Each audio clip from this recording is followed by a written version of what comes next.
To set up Wi-Fi hotspot on Redmi A5, all you simply have to do is first go into the settings.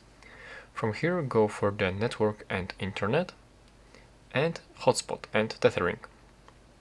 From here go into the Wi-Fi hotspot, and there are a couple of different things that you can set up, like the hotspot name.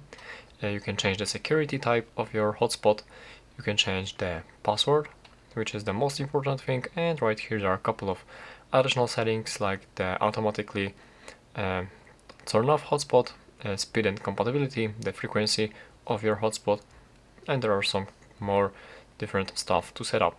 And basically, as you are done with setting up your hotspot, all you simply have to do from here is to turn on using this switch, or additionally you can turn on or off the hotspot by going into the quick settings panel, and right here you need to get yourself this button to enable hotspot.